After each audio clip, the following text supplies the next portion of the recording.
Era setembro de 1884 no condado de Otter Tail, Minnesota. Enquanto outros colonos da pradaria construíam lareiras maiores e acumulavam mais lenha, Ivan Volkov se dedicava a uma atividade que levava seus vizinhos a visitá-lo unicamente para confrontá-lo.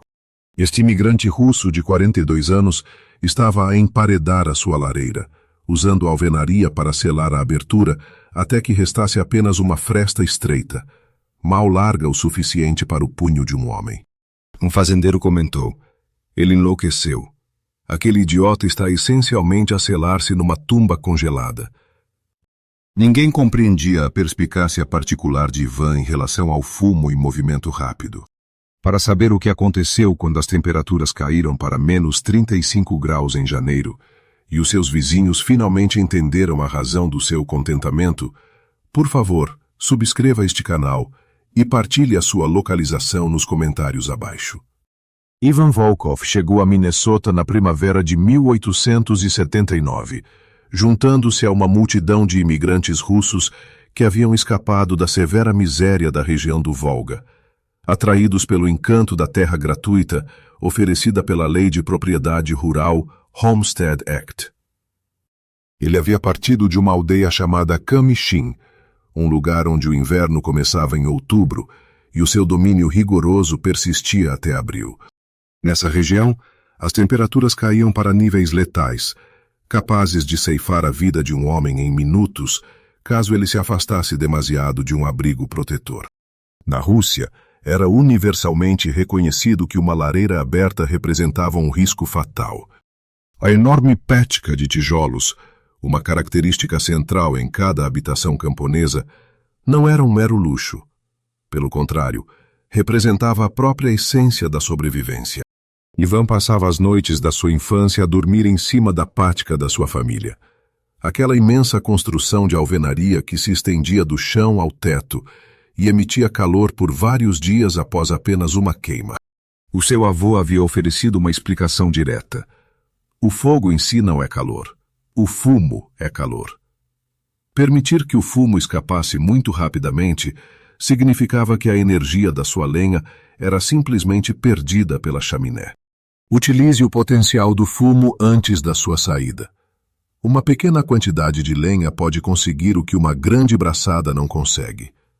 A Pética, na sua residência de infância, apresentava passagens internas que serpenteavam por 6 toneladas de tijolos, compelindo o fumo quente a percorrer quase 40 pés antes de finalmente chegar à chaminé. Quando o fumo finalmente saía, tinha transferido quase toda a sua energia térmica para a alvenaria. Estes tijolos absorviam a energia durante a combustão e libertavam-na gradualmente ao longo dos 2 dias seguintes. Com uma queima a cada manhã e noite, a família permanecia confortável durante as noites, frias o suficiente para solidificar vodka num espaço não aquecido. A América apresentava perspectivas de terra e oportunidade. No entanto, o que ela oferecia nas pradarias do oeste de Minnesota era um método de aquecimento que perplexava Ivan completamente. Durante os seus invernos iniciais no condado de Otter Tail, ele foi empregado como trabalhador agrícola para colonos noruegueses e alemães de longa data. As cabanas onde ele se alojou partilhavam consistentemente um layout idêntico.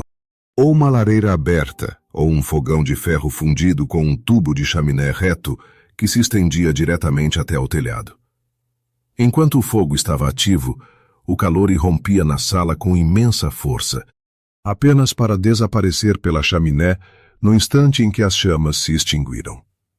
Os homens acordavam à meia-noite, às 2 da manhã e às 4 da manhã para cuidar de fogos que devoravam lenha mais rapidamente do que uma pessoa conseguiria cortá-la.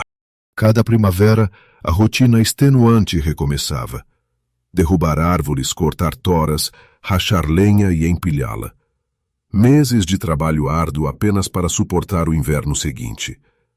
Ivan observava isso, silenciosamente perplexo. A fumaça que emanava dessas chaminés americanas possuía calor suficiente para derreter a neve dos telhados. Essa fumaça de alta temperatura indicava o uso ineficiente do calor. O uso ineficiente do calor, por sua vez, significava lenha desperdiçada. Madeira desperdiçada traduzia-se em esforço improdutivo. Cada moradia na pradaria de Minnesota estava efetivamente lançando metade de sua lenha diretamente na atmosfera. No ano de 1884, Ivan havia acumulado fundos suficientes de meia década de emprego agrícola. Isso permitiu-lhe reivindicar 160 acres, situados 12 milhas a noroeste de Fergus Falls. A propriedade incluía uma cabana modesta, construída por um colono anterior que a havia abandonado e se mudado para o leste. Dentro da cabana havia uma lareira de pedra, uma abertura cavernosa de 4 pés de largura. Era capaz de consumir toras inteiras e expelir rapidamente seu calor pela chaminé em questão de momentos. Lars Henriksson, um fazendeiro norueguês e o vizinho mais próximo de Ivan, observou o imigrante russo examinando a lareira. Sua expressão implicava que ele a estava avaliando para um caixão de enterro, em vez de apreciar sua alvenaria. Henriksson comentou, indicando a lareira.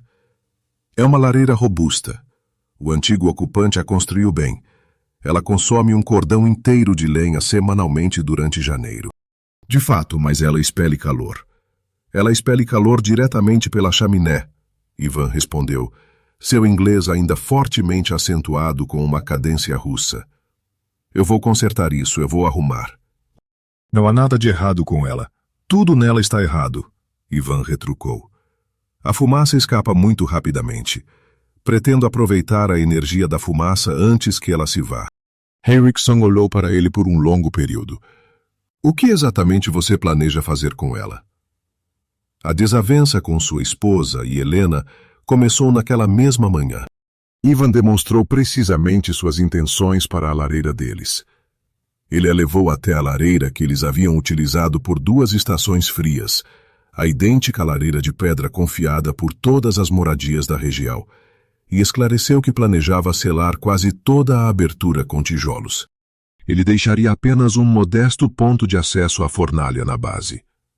Posteriormente, ele pretendia desmontar a chaminé reta existente e substituí-la por uma rede intrincada e sinuosa de passagens de tijolo, forçando a fumaça a percorrer uma distância de 30 pés. Isso aconteceria antes que a fumaça pudesse atingir a atmosfera externa. Você deseja selar nossa lareira? E Helena perguntou, seu olhar fixo na abertura que havia sustentado suas vidas durante 2 invernos em Minnesota.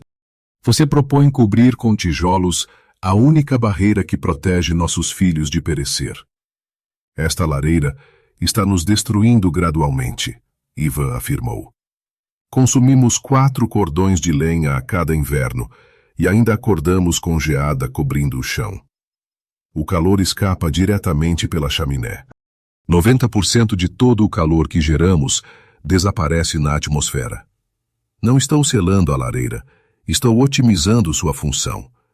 Mas se seus cálculos estiverem incorretos, se seus tijolos racharem ou seus condutos ficarem obstruídos, nós congelaremos, e as crianças congelarão. Tudo o que estabelecemos aqui será perdido em uma única noite gélida. Não estou enganado, Ivan insistiu.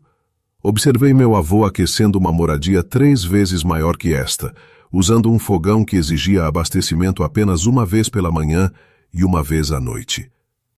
A fumaça percorria 20 pés através da alvenaria, antes de sair. A alvenaria retinha o calor por vários dias. Esta não é uma invenção nova, Helena. Este conhecimento tem sido transmitido entre nosso povo por 3 séculos. A notícia de seus empreendimentos chegou ao vizinho mais próximo em 7 dias.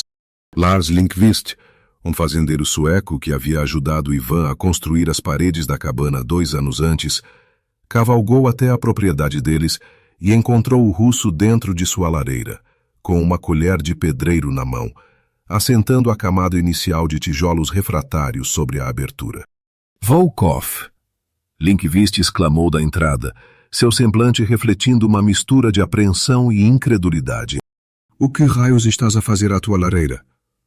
Estou a torná-la mais eficiente. Estás a emparedá-la. Estás a fechar a tua própria lareira apenas 3 meses antes do inverno chegar. Estou a reter uma pequena fornalha regulada.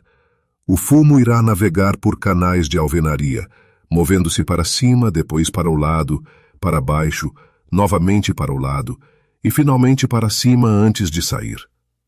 Quando chegar à chaminé, terá transferido todo o seu calor para os tijolos. Estes tijolos irão então emitir esse calor para a sala de estar por um período de 2 dias. Linkovic aproximou-se, examinando a construção em curso.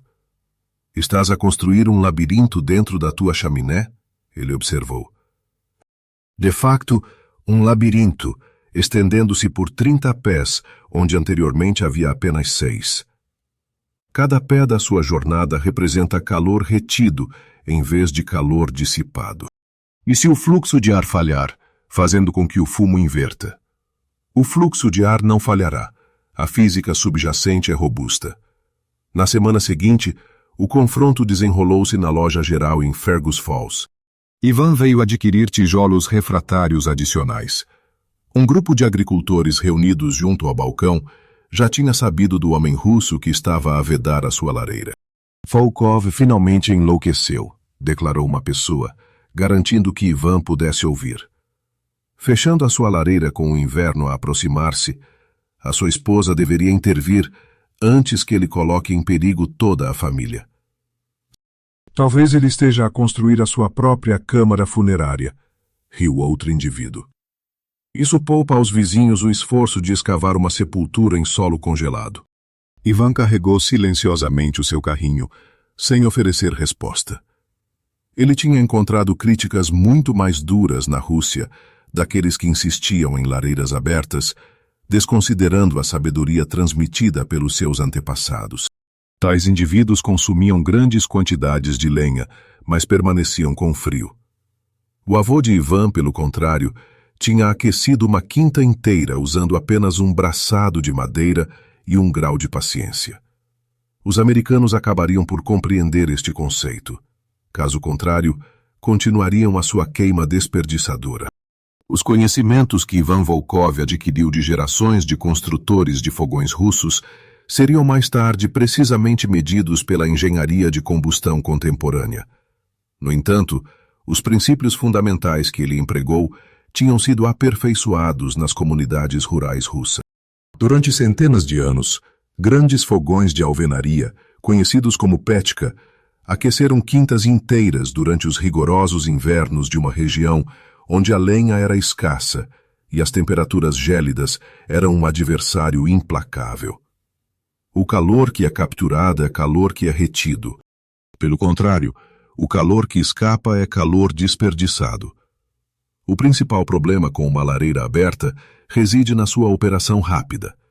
As chamas produzem fumo a temperaturas que variam de 600 a 1000 graus. Numa lareira padrão com uma chaminé reta, esse fumo intensamente quente sobe diretamente e sai do edifício em meros segundos. Pesquisas subsequentes corroborariam o que os aldeões russos tinham compreendido durante séculos. Uma lareira aberta direciona entre 70% e 90% do seu calor diretamente para a conduta da chaminé. As chamas proporcionam uma sensação de calor devido à energia radiante que atinge a sala de estar. Mas o verdadeiro conteúdo térmico dos gases de combustão dissipa-se antes que possa ser efetivamente aproveitado. A solução proposta por Ivan era notavelmente simples: desacelerar o movimento do fumo, forçando-o a percorrer um caminho mais longo antes da sua saída. Cada pé extra de interação entre o fumo quente e a alvenaria fria resultava numa maior transferência de energia térmica do gás para a alvenaria. Uma chaminé reta convencional de 6 pés oferecia ao fumo 6 pés de oportunidade para libertar o seu calor. Em contraste, uma rede intrincada de canais de 30 pés proporcionava ao fumo 5 vezes essa distância para a extração de calor. Estes canais operavam com base num princípio conhecido como troca de calor em contracorrente. O fumo quente entrava na base e subia através da conduta vertical inicial. Ao atingir o topo, ele desviou e desceu por uma segunda passagem. Na base, mudou de direção novamente, subindo por uma terceira. Cada curva direcionava a fumaça para novas superfícies de tijolo que ainda não haviam absorvido calor. Quando a fumaça terminava seu caminho sinuoso e saía pela chaminé final, sua temperatura havia caído de 800 graus para pouco mais de 200. Consequentemente, 600 graus de energia térmica eram retidos pela alvenaria, em vez de se dissiparem na atmosfera de Minnesota. A substancial construção de tijolos servia então como uma unidade de armazenamento de calor. A alvenaria absorve e emite calor gradualmente. 1000 libras de alvenaria, uma vez aquecidas a 150 graus, dispersarão esse calor por um cômodo por um período de 24 a 48 horas. A temperatura diminuiria progressivamente, em vez de cair instantaneamente assim que o fogo se extinguisse. Isso permitia que Ivan acendesse um único fogo intenso pela manhã, deixasse-o apagar completamente, e a alvenaria manteria o calor em sua cabana durante toda a noite e no dia seguinte, sem a necessidade de mais combustível. A porta compacta da fornalha tinha um papel crucial além de apenas vedar. O fluxo de ar regulado garantia uma queima completa. O fogo queimava mais intensa e limpa, produzindo menos fumaça e alcançando maior recuperação de calor para cada libra de madeira. Uma lareira aberta consome ar excessivo e desperdiça combustível. Em contraste, uma fornalha selada, com seu suprimento de ar precisamente regulado, queima a mesma madeira com eficiência superior, recuperando mais energia de quantidades reduzidas de material. Os princípios da física quantificaram a situação. Uma lareira aberta padrão, consumindo 4 cordas de madeira a cada inverno, retinha aproximadamente 10 a 20% da energia térmica potencial. O intrincado sistema de tijolos de Ivan alcançaria 80 a 90% da produção de aquecimento equivalente usando apenas 1/4 do combustível, ou geraria o quádruplo do calor com a mesma quantidade de combustível. De qualquer forma, esses cálculos revolucionaram a sobrevivência. Seus vizinhos observavam um homem cercando sua lareira com tijolos. Ivan, no entanto, percebia a aplicação da engenharia russa secular a recursos americanos locais. Os tijolos eram de origem local, e a argamassa era convencional.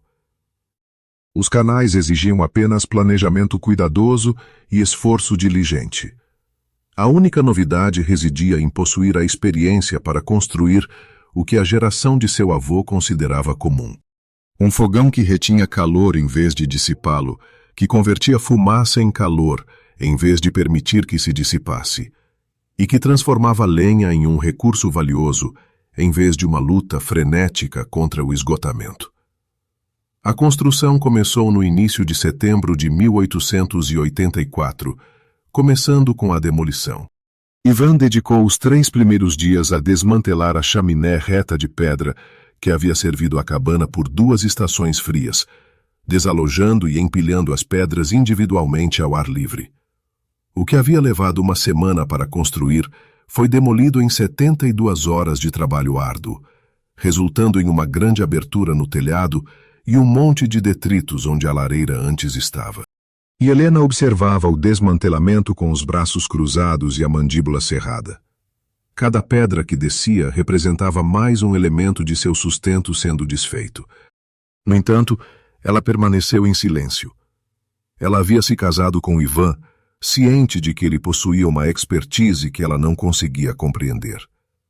Esse conhecimento, transmitido por gerações acostumadas a invernos russos rigorosos, fazia os invernos de Minnesota parecerem amenos em contraste. A fundação foi o passo inicial. Ivan construiu uma base de tijolos refratários sobre toda a área da lareira, ampliando sua base em 3 pés para dentro do cômodo em comparação com a lareira inicial. Isso não era meramente uma alteração, mas uma substituição em grande escala. Era uma massa térmica de tijolos que se aproximaria de 2 toneladas de peso após a conclusão. A fornalha emergiu do núcleo da fundação, Um compartimento compacto totalmente revestido com tijolos refratários, projetado para suportar temperaturas que fraturariam a alvenaria padrão. A abertura tinha 14 polegadas de largura e 10 polegadas de altura, fornecendo espaço suficiente para inserir madeira rachada através de um portal de ferro fundido que Ivan havia encomendado de uma fundição de St. Paul. Vizinhos que passavam olhavam para a pequena abertura, balançando a cabeça em descrença. Era tão pequena que até uma criança teria dificuldade em passar. Como poderia um fogo deste tamanho aquecer uma cabana inteira? Ivan começou a construir o labirinto intrincado diretamente acima da fornalha. Em vez de uma chaminé direta e vertical que rapidamente expeliria fumaça e calor para cima, ele projetou uma sequência de passagens horizontais ligadas por seções verticais. Esta rota sinuosa forçava a fumaça a subir, depois atravessar, depois descer, depois atravessar mais uma vez e finalmente subir novamente, antes de sair pela conduta. Cada passagem foi construída com tijolos padrão, medindo 8 polegadas de largura e 8 polegadas de altura, com paredes internas lisas para evitar o acúmulo de creossoto. No final de setembro, a construção havia atingido o nível do peito, com o canal serpenteando intrincadamente através da alvenaria em expansão. Lars Lindqvist chegou para examinar o progresso, passando 20 minutos a circular o edifício, tentando seguir a trajetória da fumaça através do complexo sistema. Até onde a fumaça viaja antes de sair? Ele se perguntou. A tiragem a puxará. O ar quente sobe, e enquanto a saída estiver acima da entrada, a fumaça navegará seu curso. As curvas apenas desaceleram seu movimento, não o param. As camadas finais de alvenaria foram concluídas nos primeiros dias de outubro. A construção agora se estendia até o teto, com uma única conduta de exaustão perfurando o telhado. Ivan selou meticulosamente cada junta com argila refratária, cimentando os tijolos tão firmemente que a fumaça só podia sair pela sua rota designada. Escotilhas de limpeza compactas de ferro fundido foram instaladas em cada curva, fornecendo acesso para limpar as passagens quando o creosoto se acumulasse. No dia 15 de outubro, enquanto a geada severa inicial já cobria a grama com prata a cada amanhecer, Ivan acendeu o primeiríssimo fogo.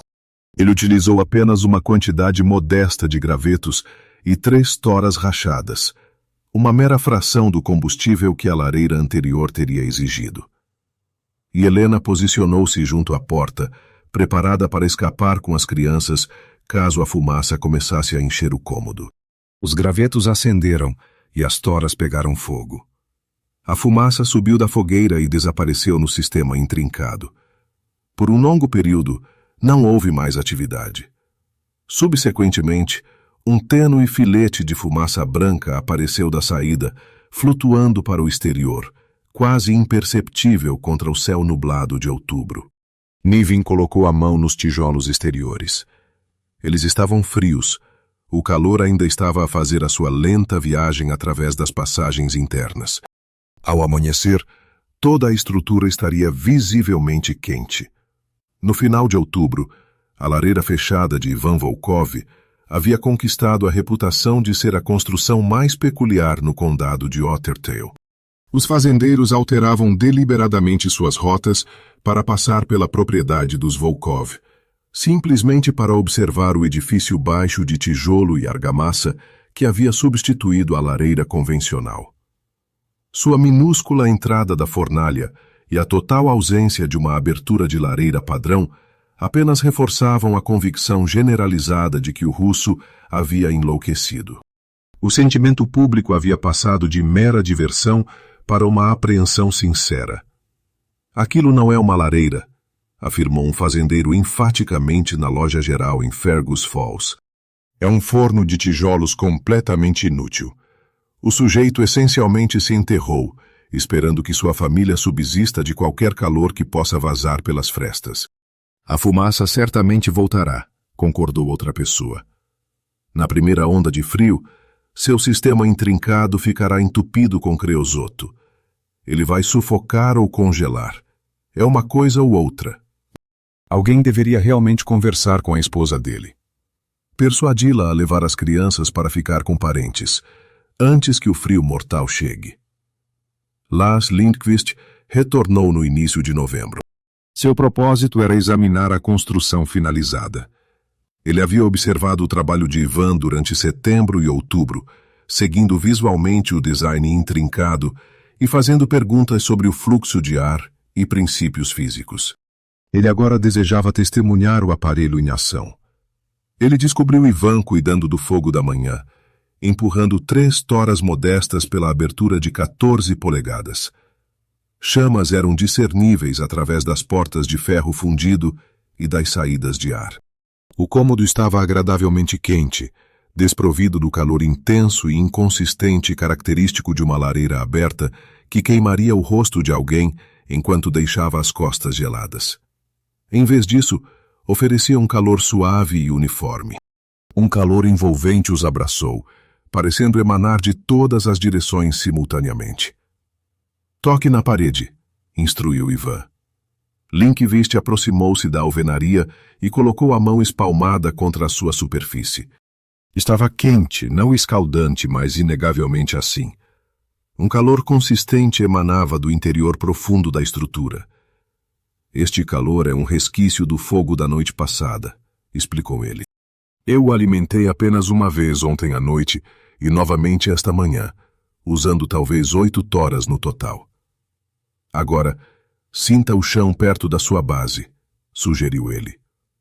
Lindqvist ajoelhou-se e sentiu as tábuas de madeira do chão. Adjacente à fundação de tijolos, também estava quente.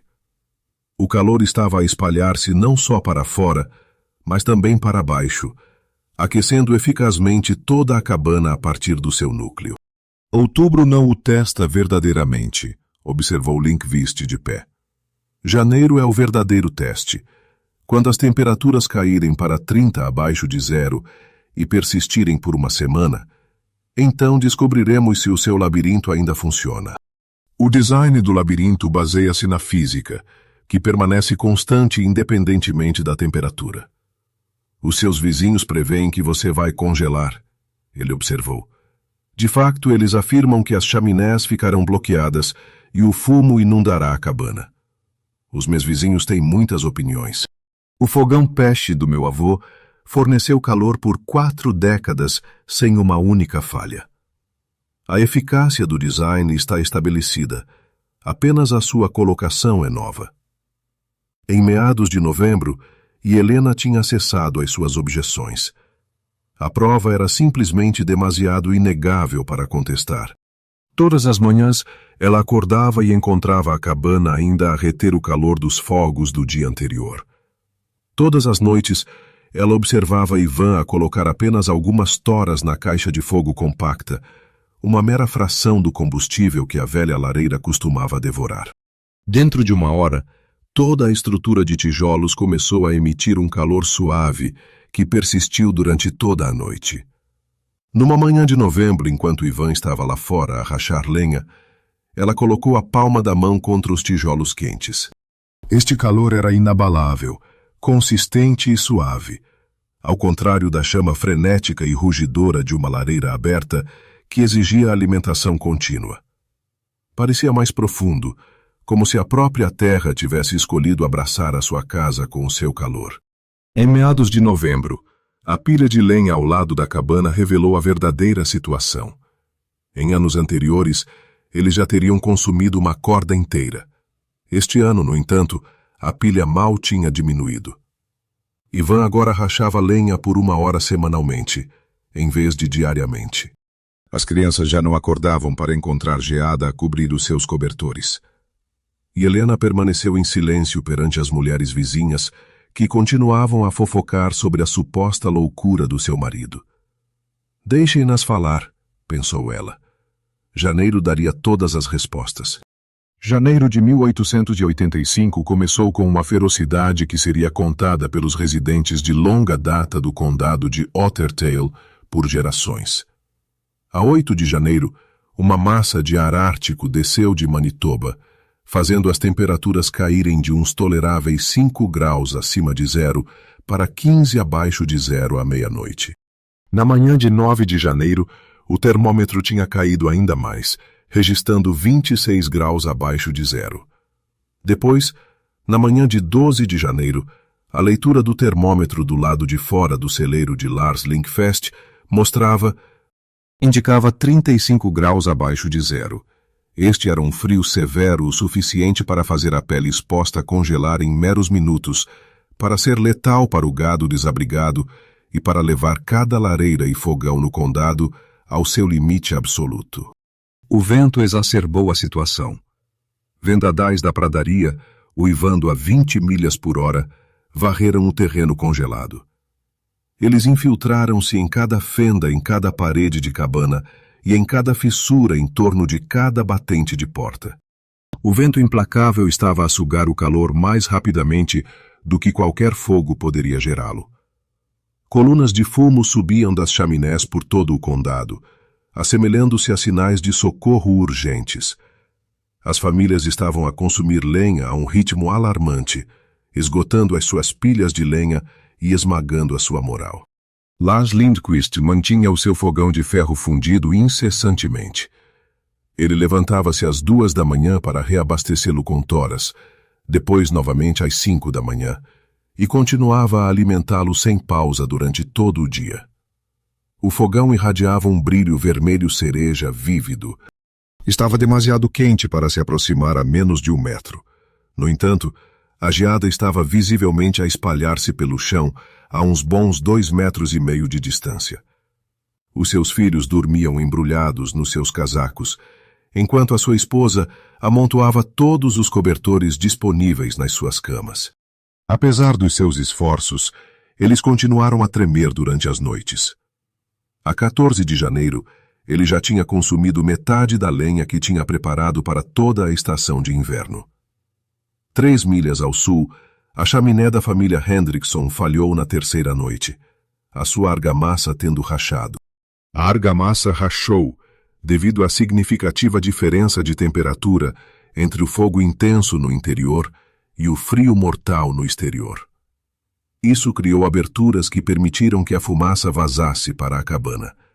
Eles taparam essas fendas com trapos e mantiveram fogos menores. Optaram por um congelamento lento em vez de asfixia. O velho Eric Doll, um fazendeiro solitário, vivia sozinho em 80 acres de terra improdutiva. O seu suprimento de lenha acabou em 13 de janeiro. Uma equipa de busca descobriu-o 2 dias depois. Foi encontrado congelado na sua cadeira, ao lado de um fogão frio. O machado estava agarrado em mãos dormentes demais para o balançar.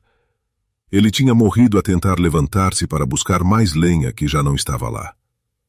Este incidente ocorreu na propriedade dos Volkov. O dia 8 de janeiro começou como qualquer outra manhã de inverno. Ele acordou antes do amanhecer. Dirigiu-se ao aquecedor de alvenaria e destrancou a pequena porta da fornalha. As brasas do fogo da noite anterior ainda brilhavam. O design intrincado tinha retido o calor durante toda a noite. Ele inseriu 4 toros rachados, madeira de bétula curada por 2 anos. Em seguida, fechou a porta em 30 minutos. Um calor fresco começaria a emanar da massa de tijolos de 2 toneladas. Quando as temperaturas caíram para 35 graus abaixo de zero, a cabana dos Volkov mantinha consistentemente uma temperatura de 58 graus. Ivan abastecia o aquecedor 2 vezes ao dia, de manhã e à noite, usando aproximadamente 10 toros num período de 24 horas. A substancial massa térmica absorvia o calor de cada fogo por várias horas, e depois irradiava lenta e continuamente esse calor durante o dia e a noite seguintes. Não havia sessões frenéticas de atiçar o fogo à meia-noite. Nenhuma superfície vermelha incandescente demasiado quente para se aproximar. Apenas um calor constante e suave que permeava o espaço de todas as direções simultaneamente. As crianças brincavam no chão com as suas roupas do dia a dia. Helena cozinhava e costurava sem precisar do casaco. Dentro de casa, à noite, a família dormia sob cobertores normais e acordava numa cabana onde a temperatura provavelmente tinha caído apenas cerca de 3 graus. A alvenaria continuava a libertar o calor armazenado dos fogos do dia anterior. Em 15 de janeiro, Lars Lynch enviou o seu filho mais velho para verificar a família russa. O rapaz tinha instruções claras. Se estivessem mortos, ele deveria cavalgar imediatamente para Fergus Falls em busca do xerife. Se estivessem vivos, mas a sofrer, ele deveria trazê-los de volta para a quinta dos Lindqvist, onde poderiam pelo menos partilhar o calor corporal e a lenha. 2 horas depois, o rapaz regressou, exibindo uma expressão que Lindqvist nunca tinha visto antes. Estão bem, pai. Estão perfeitamente bem. Lars Lindqvist chegou à residência dos Volkov em 17 de janeiro, 9 dias após o início da onda de frio mais severa que qualquer pessoa no condado conseguia recordar. O seu rosto parecia gretado e magro, com sombras profundas gravadas sob os olhos que tinham sido privados de descanso adequado por mais de uma semana. A geada agarrava-se à sua barba da breve viagem entre as propriedades, e as suas mãos tremiam mesmo dentro de luvas grossas. Ele descobriu Ivan Volkov ao ar livre, a rachar lenha metodicamente, nem em frenesi nem em desespero. Com compostura, ele mantinha o ritmo consistente de alguém que gere recursos em vez de lutar pela existência. A pilha de lenha ao lado da cabana ainda era considerável, parecendo quase intocada em contraste com a severa depressão que Lindqvist tinha causado ao seu estoque pessoal. "Volkov", exclamou Lindqvist com a voz rouca de fadiga. "Preciso de ver lá dentro." Ivan colocou o machado no chão e fez um gesto em direção à entrada da cabana. "Entre e aqueça-se." Lindqvist atravessou a soleira e parou 3 passos lá dentro. A atmosfera estava quente, não o calor intenso e urgente de um fogão a arder que queimava o rosto enquanto os órgãos internos arrefeciam, mas um calor uniforme e suave que o envolvia por todos os lados, o chão, as paredes e o teto. A enorme construção de tijolos no centro da sala emitia calor como se estivesse viva. "Onde está o fogo?" perguntou Lindqvist, girando lentamente. "Está a arder dentro da fornalha. Não o pode ver. A porta está fechada. Abasteci-o há algumas horas e vou reabastecê-lo esta noite." 2 horas antes, Lindqvist aproximou-se do aquecedor de alvenaria e colocou a mão contra os seus tijolos exteriores. Estava quente, de forma consistente e profunda. O calor não se originava da superfície exterior, mas de dentro da estrutura. Este calor é de há 2 horas. Este calor é de ontem. E do dia anterior a esse. E do dia anterior a esse também.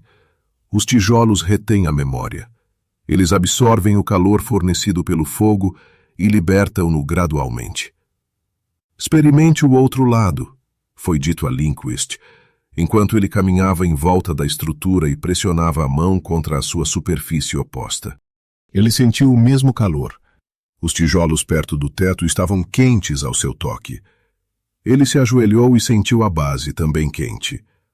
A estrutura inteira de 2 toneladas emitia um calor consistente e suave de cada superfície. "Qual é a temperatura dentro da sua cabana?" Ivan gesticulou em direção a um termômetro afixado na parede, perto da entrada do quarto. "Observe você mesmo." Lindqvist aproximou-se do aparelho e o examinou atentamente. A temperatura exterior era de 56 graus. Mais cedo naquela manhã, tinha sido 31 graus abaixo de zero. Uma diferença de 87 graus era mantida por um fogo que permanecia fora de vista. "Quanta lenha você usa?"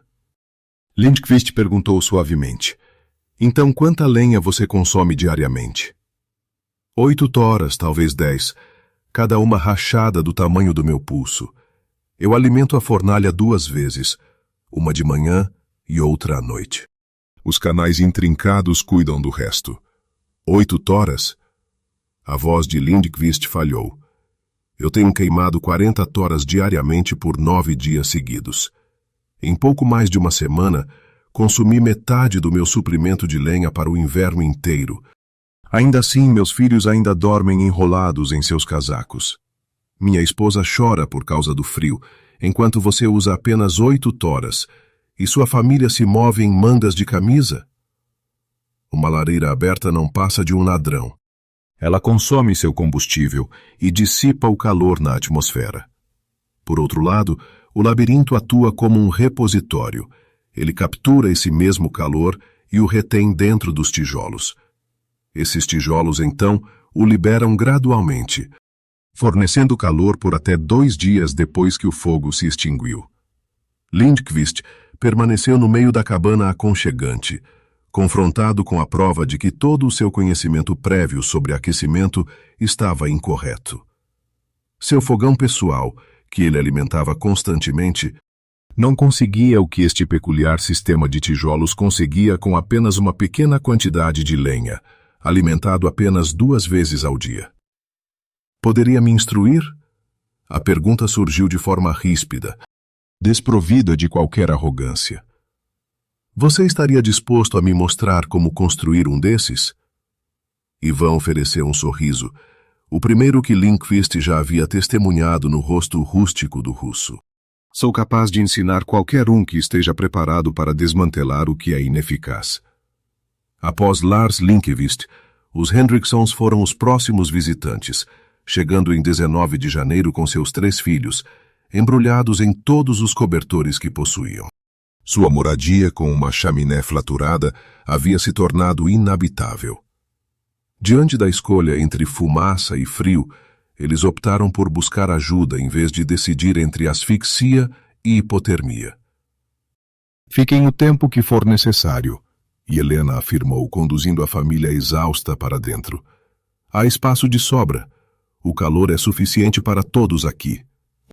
A senhora Henriksson parou a 3 passos da entrada, seu olhar procurando no interior a fogueira crepitante que esperava, mas que não encontrou. Ela colocou a mão contra o aquecedor de alvenaria, mantendo-a ali, sentindo o calor consistente emanando do fundo da estrutura de tijolos. Este calor, ela murmurou suavemente, de onde vem? É do fogo de ontem, e o fogo de amanhã fornecerá calor para o dia seguinte. Os tijolos retêm o calor. No final de janeiro, Ivan havia acomodado 4 famílias na cabana. Algumas buscavam refúgio de sistemas de aquecimento com defeito, enquanto outras apenas desejavam experimentar o calor aparentemente impossível em primeira mão. O edifício, antes rotulado de tumba pelo condado, agora servia como o refúgio mais aconchegante por muitos quilômetros, e cada visitante partia com o mesmo olhar de espanto que Lars Lindqvist havia demonstrado. Lindqvist foi o primeiro indivíduo a se dedicar a adquirir esse conhecimento. Ele apareceu no início de fevereiro, acompanhado por seus 2 filhos mais velhos e um caderno, pronto para absorver tudo o que Ivan era capaz de transmitir. Nosso começo deve ser com a demolição, Ivan esclareceu, guiando Lindqvist pelos conceitos fundamentais. Seu fogão atual está além de qualquer modificação. Sua lareira não pode ser aprimorada. Eles necessitam de remoção completa e substituição por alvenaria. Especificamente, 2 toneladas de tijolos, configurados de forma que a fumaça percorra 30 pés antes de sua saída. Cada pé de passagem resulta na retenção de calor. Ao longo de 4 dias, ele transmitiu o conhecimento fundamental. Como construir uma fornalha de tijolos refratários capaz de suportar temperaturas extremas? Como construir as passagens sinuosas que forçam a fumaça a liberar seu calor antes de sair? Como determinar a massa apropriada para uma dimensão específica de cabana? Como instalar pontos de acesso para limpeza e manutenção? E como selar as conexões com argila refratária para evitar qualquer vazamento de fumaça fora da rota designada? Helena comentou uma noite, depois que mais um grupo de fazendeiros partiu com seus esboços e anotações. Você está dando tudo de graça. Ivan respondeu. O conhecimento confinado a uma única moradia beneficia apenas uma família. Mas o conhecimento compartilhado por toda a região ajuda a todos. Na Rússia, por exemplo, cada aldeia tinha indivíduos habilidosos neste ofício. Aqui estou sozinho. Se eu permanecer em silêncio, as crianças tremerão em suas casas, apesar das fogueiras crepitantes que apenas aquecem o ar acima. Novas construções começaram na fazenda Linkvist no final de abril, com Ivan supervisionando pessoalmente o projeto. Ele observou Lars e seus filhos desmontarem seu fogão de ferro fundido defeituoso e começarem a construir a base para um aquecedor de alvenaria adequado.